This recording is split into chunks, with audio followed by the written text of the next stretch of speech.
Welcome back dear friends. स्वागत है आप सभी का आपके अपने यूट्यूब चैनल राजेश गुरुजी। हम पढ़ रहे थे जनरल साइंस के एमसीक्यूज, जिसमें आज का हमारा टॉपिक रहेगा एनवायरनमेंट। एनवायरनमेंट के तहत हम ऐसे क्वेश्चंस ले रहे हैं जो आने वाली एग्जामों में आपको देखने को मिलेंगे, आपके लिए बहुत ज्यादा हेल्पफुल रहेंगे। क्लास स्टार्ट करने से पहले क्लास का लिंक अपने सहपाठियों को जरूर शेयर करें ताकि उन्हें भी इस क्लास का लाभ मिले। चलो स्टार्ट करते हैं आज का क्वेश्चन। आज का फर्स्ट क्वेश्चन, निम्न में से कौन वायु प्रदूषक नहीं है? देखो चार ऑप्शन दिए हुए हैं, इनमें से हमें बताना है कि इनमें से कौन सा वायु प्रदूषक नहीं है। क्या सीसा या कैडमियम या एस्बेस्टोस या पारा? तो देखो वायु प्रदूषक नहीं है बताना है। देखो जो सीसा होता है ये एक वायु प्रदूषक है, कैडमियम है ये भी वायु प्रदूषक है, एस्बेस्टोस है ये भी एक वायु प्रदूषक है, लेकिन ये जो पारा है ये वायु प्रदूषक नहीं है। और नहीं है ये हमें पूछा है, तो ऑप्शन डी इसका राइट हो जाएगा, पारा। नेक्स्ट, वायु में उपस्थित सीसा के कारण किस अंग से संबंधित रोग हो जाता है? देखो यदि वायु में सीसा उपस्थित है, पीबी उपस्थित है, तो किस अंग से संबंधित रोग हो जाता है ये हमें बताना है। क्या फेफड़ों संबंधित रोग होगा, रुधिर से, तंत्रिका से या आहरनाल से? तो देखो वायु में यदि सीसा उपस्थित है तो ये हो जाएगा फेफड़ों से संबंधित रोग, ऑप्शन ए इसका राइट हो जाएगा। नेक्स्ट है, निम्न में से किसकी अधिकता से हृदय संबंधित रोग तथा रुधिर दाब अधिक होता है? देखो यदि किसकी अधिकता से हृदय संबंधित रोग और रुधिर दाब अधिक हो जाता है, ये बताना है हमें कि किसकी अधिकता से। क्या सीसा की अधिकता से या कैडमियम की अधिकता से, एस्बेस्टोस की अधिकता से या पारा की अधिकता से? तो किसकी अधिकता से होगा, ये हो जाएगा कैडमियम की अधिकता से, ऑप्शन बी इसका राइट हो जाएगा। नेक्स्ट है, निम्न में से जैव अनिम्नकारी है? देखो इनमें से हमें जैव अनिम्नकारी बताना है कि इनमें से कौन सा जैव अनिम्नकारी है। क्या अपमार्जक या फल या फूल या खाद्य पदार्थ?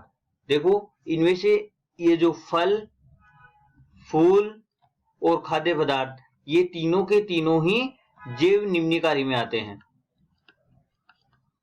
जैव निम्नकारी होते हैं। तो कौन सा नहीं है? अपमार्जक नहीं है, यानी कि अपमार्जक क्या हो जाएगा, जैव अनिम्नकारी। तो ऑप्शन ए इसका राइट हो जाएगा। नेक्स्ट है, जैव अनिम्नकारी है, देखो दिए गए ऑप्शन में से हमें बताना है कि इनमें से कौन सा जैव अनिम्नकारी है।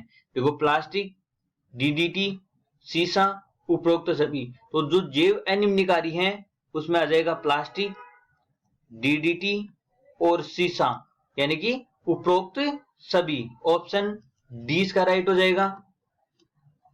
नेक्स्ट है, निम्न में से न्यूनतम मात्रा में वायुमंडल में कौन सी गैस पाई जाती है? देखो हमें बताना है कि निम्न में से न्यूनतम मात्रा में, सबसे कम मात्रा में वायुमंडल में कौन सी गैस पाई जाती है। क्या नाइट्रोजन है या CO2 है, ऑर्गन है या ऑक्सीजन है? इन चारों ऑप्शन में से हमें बताना है कि न्यूनतम मात्रा में कौन सी गैस है जो वायुमंडल में पाई जाती है। तो ये हो जाएगी कार्बन डाइऑक्साइड, CO2, ऑप्शन 20 का राइट हो जाएगा। नेक्स्ट है, वे पदार्थ जो सूक्ष्म जीवों द्वारा नष्ट किए जा सकते हैं वे क्या कहलाते हैं? देखो वे पदार्थ जो सूक्ष्म जीवों के द्वारा नष्ट कर दिए जाते हैं, कौन से पदार्थ कहलाएंगे? क्या वो प्रदूषक कहलाएंगे या जैव निम्नकारी या जैव अनिम्नकारी या अजैविक घटक? तो सूक्ष्म जीवों के द्वारा नष्ट किए जाने वाले जो पदार्थ नष्ट किए जा सकते हैं वे पदार्थ जैव निम्नकारी कहलाते हैं। तो ऑप्शन 20 का राइट हो जाएगा। नेक्स्ट है, वे पदार्थ जो सूक्ष्म जीवों द्वारा नष्ट नहीं किए जा सकते। देखो पहले वाला जो क्वेश्चन था वो था सूक्ष्म जीवों के द्वारा नष्ट किए जा सकते हैं, अब इसमें पूछ रहा है कि नहीं किए जाने वाले, नहीं किए जा सकते वे क्या कहलाएंगे? तो वो क्या कहलाएंगे? क्या प्रदूषक कहलाएंगे या जैव निम्नकारी कहलाएंगे या जैव अनिम्नकारी या अजैविक घटक?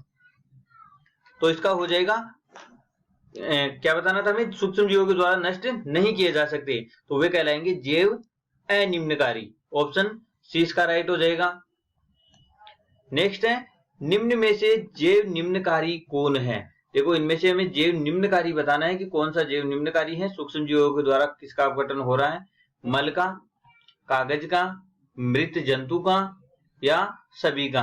तो देखो जैव निम्नकारी मल भी होता है, सूक्ष्म जीवों के द्वारा नष्ट हो जाता है, कागज है इसका भी हो जाएगा, और मृत जंतु ये भी जैव निम्नकारी है, तो इसका हो जाएगा उपरोक्त सभी। ऑप्शन डी इसका राइट हो जाएगा। नेक्स्ट है, वायुमंडल में कार्बन डाइऑक्साइड की लगभग मात्रा बतानी है हमें।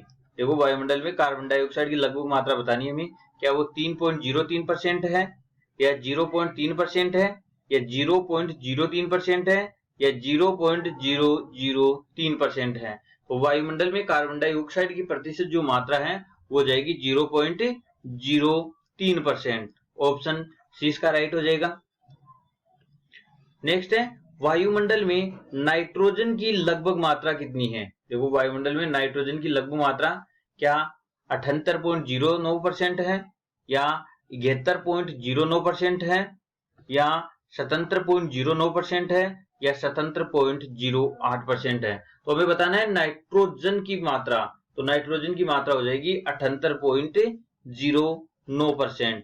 ऑप्शन ए इसका राइट हो जाएगा।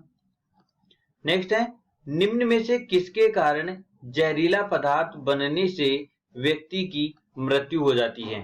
देखो कौन सा है जिसके कारण जहरीला पदार्थ बनेगा और फिर बनने से व्यक्ति की क्या हो जाएगी, मृत्यु हो जाएगी। तो क्या है वो, CO कार्बन मोनोऑक्साइड, NO या SO2 या CH4। तो कौन सा है जिसके कारण जहरीला पदार्थ बनने से व्यक्ति की मृत्यु हो जाती है, तो वो हो जाएगा कार्बन मोनोऑक्साइड।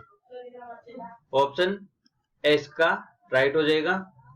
देखो NO का मतलब हो जाएगा नाइट्रोजन ऑक्साइड और SO2 का हो जाएगा सल्फर डाइऑक्साइड और CH4 मीथेन होता ही है, तो इसका ऑप्शन ए राइट हो जाएगा।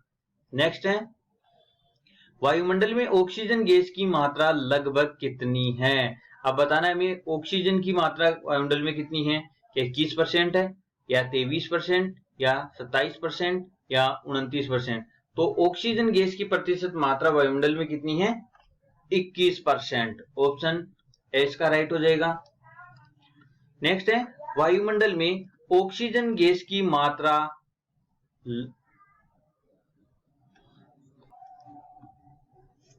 देखो ये क्वेश्चन गलत हो गया, ये हो जाएगा क्वेश्चन नंबर 14 है कि वायुमंडल में दूसरे स्थान पर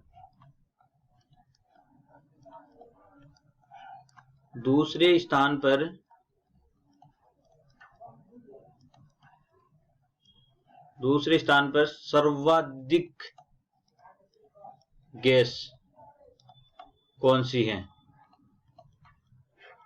देखो इसका मतलब है कि हमें बताना है कि वायुमंडल में दूसरे स्थान पर सर्वाधिक मात्रा में पाई जाने वाली गैस कौन सी है, ये हमें बताना है। तो क्या वो नाइट्रोजन है या ऑक्सीजन है या हाइड्रोजन या ऑर्गन है। तो वायुमंडल में दूसरे स्थान पर जो सर्वाधिक मात्रा में पाई जाने वाली गैस है वो हो जाएगी ऑक्सीजन। ऑप्शन बी इसका राइट हो जाएगा। नेक्स्ट है, वायुमंडल में ऑर्गन गैस की मात्रा लगभग कितनी है। देखो हमें बताना है कि वायुमंडल में ऑर्गन जो गैस है उसकी मात्रा लगभग कितना प्रतिशत है या कितनी है, 0.093% या 0.0093% या 9.3% या 0.93%। तो इनमें से कौन सा सही हो जाएगा, तो इसका हो जाएगा ऑर्गन गैस की मात्रा हो जाएगी 0.93%। ऑप्शन डी इसका राइट हो जाएगा। नेक्स्ट है, क्लोरोफ्लोरोकार्बन में कौन सा पदार्थ ओजोन को नुकसान पहुंचाता है। देखो जो क्लोरोफ्लोरोकार्बन होता है CFC, इस क्लोरोफ्लोरोकार्बन में कौन सा पदार्थ है जो ओजोन को नुकसान पहुंचाता है। तो कौन सा पदार्थ है इनमें से जो ओजोन को नुकसान पहुंचाता है, क्या वो फ्लोरीन है या क्लोरीन है या दोनों या कार्बन। तो इनमें से चारों में से इनमें सही ऑप्शन का चयन करना है। तो देखो कौन सा है जो ओजोन को नुकसान पहुंचाता है, ओजोन को नुकसान पहुंचाने वाला होता है क्लोरीन। ऑप्शन 20 का राइट हो जाएगा। नेक्स्ट है क्लोरीन ओजोन को किस में बदल देती है? जो क्लोरीन होती है वो ओजोन को किस में बदल देती है? क्लोरीन है ओजोन को नुकसान पहुंचाती है, तो नुकसान पहुंचाती है इसका मतलब ये क्लोरीन है ये ओजोन को किसी दूसरे में परिवर्तित करेगी। तो वो किस में बदलती है? क्या क्लोराइड में बदलेगी, या अमोनिया में, या ऑक्सीजन में, या हाइड्रोजन में? तो किस में बदलेगी? ये बदलती है ऑक्सीजन में। ऑप्शन सी इसका राइट हो जाएगा। नेक्स्ट है संगमरमर का पीला रंग किसके कारण होता है? संगमरमर का रंग पीला किसके कारण होता है ये हमें बताना है। या आम्र वर्षा के कारण, या अम्लीय वर्षा के कारण, या संवहनीय वर्षा के कारण, या नार्वेस्टर के कारण? तो संगमरमर का जो पीला रंग है ये संगमरमर का पीला रंग हो जाएगा अम्लीय वर्षा के कारण। ऑप्शन 20 का राइट हो जाएगा। नेक्स्ट है अम्लीय वर्षा में सल्फ्यूरिक अम्ल H2SO4 तथा नाइट्रिक अम्ल HNO2 का कितना प्रतिशत योगदान है? हमें बताना है कि इन दोनों गैसों का, इन दोनों अम्लों का कितना प्रतिशत योगदान होता है अम्लीय वर्षा में। देखो ऑप्शन ए है 25% व 75%, बी हो जाएगा 50% व 50%, ऑप्शन सी हो जाएगा 70% व 30%, ऑप्शन डी हो जाएगा 60% व 40%। तो हमें सही ऑप्शन का चयन करना है। तो इनमें से हो जाएगा जो सल्फ्यूरिक अम्ल होता है उसका तो हो जाएगा 70% और नाइट्रिक अम्ल का हो जाएगा 30%। तो ऑप्शन सी इसका राइट हो जाएगा। नेक्स्ट है आज का अंतिम क्वेश्चन रह गई, वर्तमान में ओजोन परत के क्षयीकरण का प्रमुख कारण क्या है? तो ओजोन परत नष्ट हो रही है, इसका जो प्रमुख कारण है वो कौन सा पदार्थ है? क्या वो क्लोरोफ्लोरोकार्बन है, या कार्बन डाइऑक्साइड है, सल्फर डाइऑक्साइड है, या नाइट्रोजन डाइऑक्साइड है? तो जो ओजोन परत का क्षयीकरण हो रहा है तो इसका प्रमुख जो कारण है वो जाएगा क्लोरोफ्लोरोकार्बन। ऑप्शन ए इसका राइट हो जाएगा। ठीक है, आज के लिए इतना ही, मिलते हैं अगले पार्ट में। वीडियो अच्छा लगे तो लाइक शेयर और सब्सक्राइब करना ना भूलें।